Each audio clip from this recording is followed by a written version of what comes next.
दोस्तों नमस्कार, स्वागत है आपका फिर से आज एक नई वीडियो के साथ।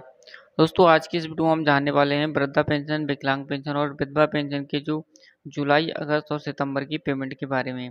दोस्तों कुछ ऐसे स्क्रीनशॉट मैंने लिए हैं जिन लोगों के बहुत सारे स्टेटस ख़राब हैं, यानी कि जिनकी पेमेंट अब की बार भी नहीं आई, जुलाई में भी नहीं आई उनकी पेमेंट, और आने वाली आपकी सितंबर महीने में जो पेमेंट आ रही है वो भी नहीं आएगी आपकी, अगर इसी तरीके से आपका जो फॉर्म है वो एरर आता रहा या फिर आपके फॉर्म में जो भी दिक्कत रही। तो आज की इस वीडियो में आपको पूरा डिस्कस करने वाला हूँ। कुछ ऐसे स्क्रीनशॉट मैंने इस वीडियो में शामिल किए हैं जिससे आपको अच्छी तरीके से पता लग जाएगा कि आपकी एक्चुअल में प्रॉब्लम क्या है और उसका सॉल्यूशन क्या है।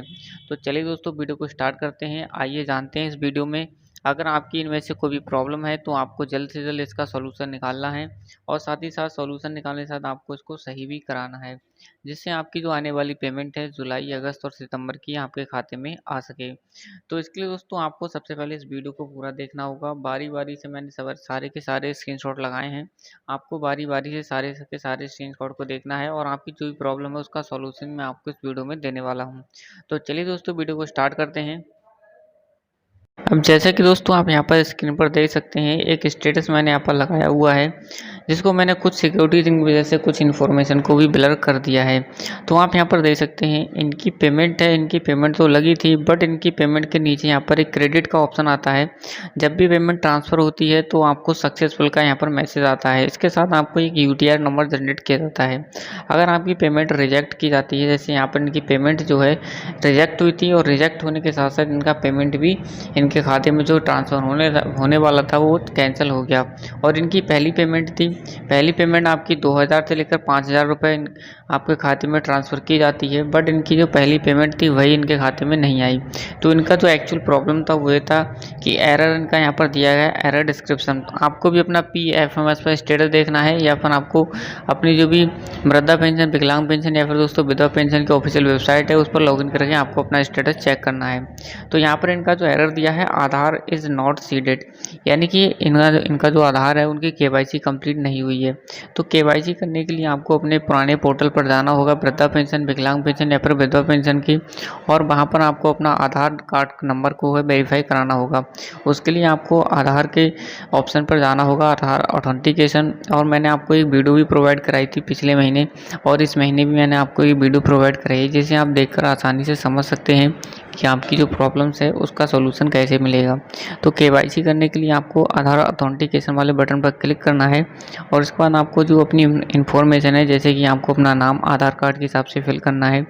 उसके अलावा आपको अपनी डेट ऑफ बर्थ और जेंडर को चूज करके आपको अपनी जो आधार KYC कंप्लीट कर देना है, जिससे आपकी जो सितंबर महीने की पेमेंट है आपके खाते में ट्रांसफ़र हो सके।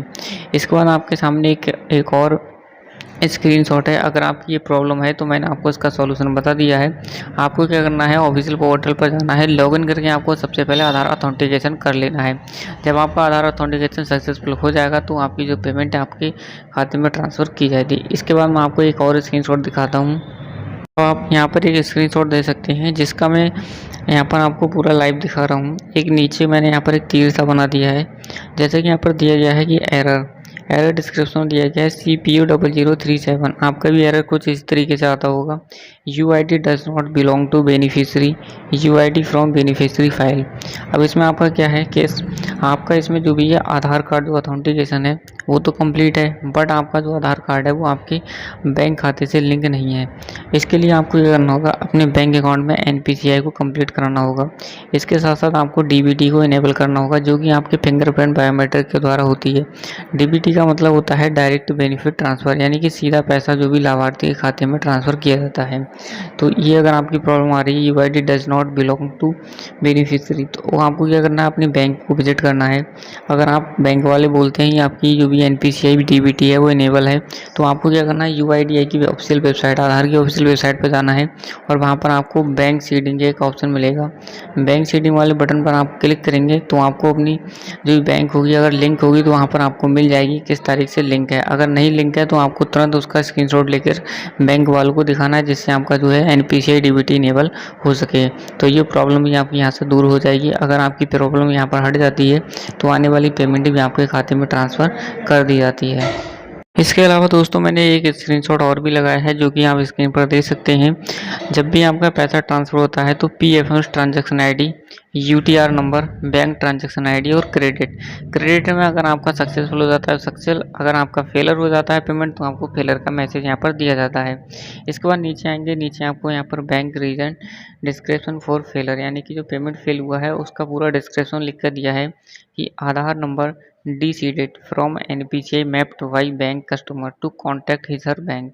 यानी कि इसका मतलब ये है कि इनका जो पहले पेमेंट आता था लेकिन आने के बाद इनकी जो NPCI है वो हट गई है, यानी कि डीसीड हो गई है। जैसे पहले होती है सीड और उसके बाद अगर आप किसी कारणवश आपका आधार अथेंटिकेशन हट जाता है या फिर कोई प्रॉब्लम आ जाती है तो आपकी जो NPCI है वो डीसीडेड हो जाती है, यानी कि आपके NPCI मैपर से हट जाती है। तो इस प्रॉब्लम में आपको क्या करना है, NPCI को मैप्ड करने के लिए आपको अपने बैंक ब्रांच में जाना होगा। इसके बाद आपको अपनी बैंक जो भी आप जो बैंक के कस्टमर हैं तो आपको यहाँ पर जाना होगा या फिर कस्टमर केयर से बात करना होगा।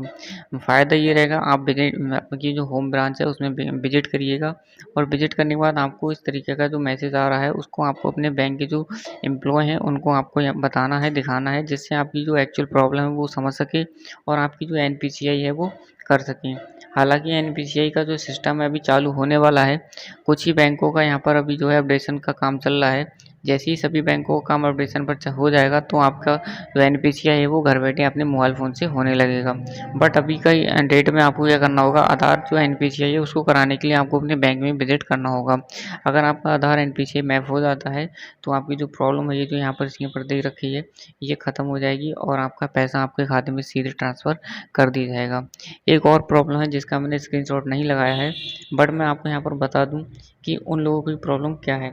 जैसे कि मान लीजिए अगर आप भी अपना आधार अथेंटिकेशन करते हैं तो आधार का अथेंटिकेशन करते समय मान लीजिए आपका नाम इस तरीके से था रामपाल और आपके आधार कार्ड में रामपाल नाम है और आपके जो भी पेंशन है उसमें आपका नाम है रामपाल इस तरीके से और नीचे लिख दिया है वर्मा शर्मा या जो भी है।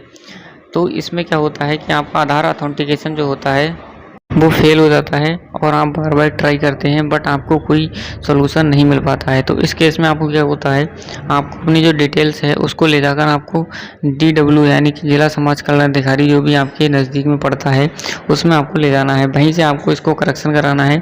जैसा आपका आधार कार्ड में नाम है वैसे ही आपको अपनी पेंशन में रखना है, जिससे आपका जो आधार अथेंटिकेशन है वो सक्सेसफुल हो सके। इसी वजह से आपकी जो पेमेंट है वो रुक जाती है और आपका जो पैसा है आपके खाते से आने में वंचित हो जाता है। तो इस तरीके की अगर आपको प्रॉब्लम है, पहले इसका सॉल्यूशन था कि आप अपना जो आधार की रिक्वेस्ट है वो करेक्शन की वो आप यहाँ से डाल सकते थे ऑनलाइन, लेकिन आज की डेट में, आज जो वीडियो बना रहा हूँ मैं, आज की डेट में ये जो सिस्टम है वो बंद कर दिया गया है। आपको क्या करना है, अपने जिला समाज कल्याण अधिकारी के पास ही जाना है जिससे आपका आधार कार्ड करेक्शन हो सके और आपका पेमेंट आ सके। तो इस तरीके की बहुत सारी प्रॉब्लम्स हैं जिसे आप फेस करते हैं। मैंने आपको बारी बारी से 3 से 4 प्रॉब्लम बताई हैं। अगर आपको इनमें से कोई भी प्रॉब्लम है तो आप इसका सॉल्यूशन मैंने आपको वीडियो में बताया है इस माध्यम से करते हैं तो 90% से 100% तक आपकी जो पेमेंट है वो आपके खाते में अगस्त और सितंबर की पेमेंट आपके खाते में आ जाएगी। तो आशा करता हूँ आज की वीडियो से आप समझ गए होंगे। अगर आपको वीडियो पसंद आई तो वीडियो को लाइक करें, चैनल पर नए हो तो चैनल को सब्सक्राइब जरूर करें।